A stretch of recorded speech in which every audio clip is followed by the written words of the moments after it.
Сәлем достар, мен бүгін сіздерге арнап чизкейктің ең оңай қарапайым рецептісін ұсынатын боламын.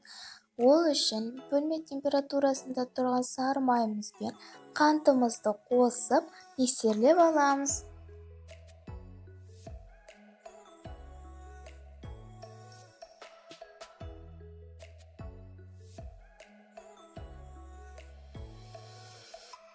Жұмыртқамызды қосып миксерлейміз.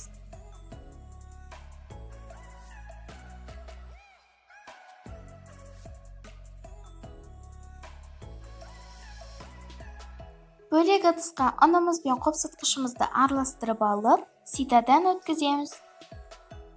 Қолға жабыспайтын болғанша қамыр илейміз.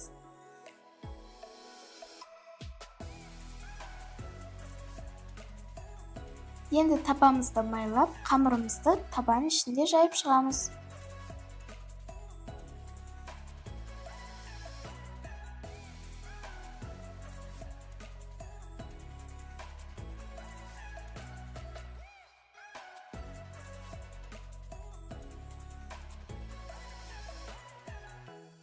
Жайып шыққаннан кейін 45 минутқа тоңазытқышқа жібереміз.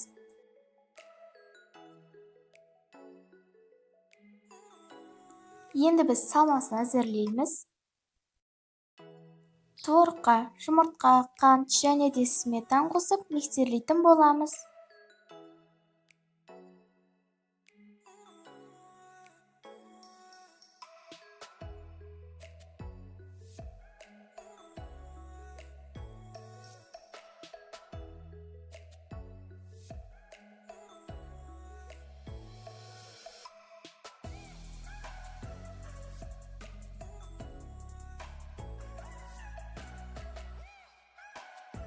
Қырық бес минут өткеннен кейін салмамызды саламыз. 180 градуста қызып тұрған пешімізге жібереміз. Мінекей, біздің өте дәмді чизкейгіміз дайын болды. Сіздерде алғаш рет жасағаннан шығатынына сенімдімін. Видеоны лайк басып, пікір қалдырып, мен арнама тіркеліп кетіңіздер. Сіздермен болған мен Айзока. Видеоны қарағандарыңызға рахмет.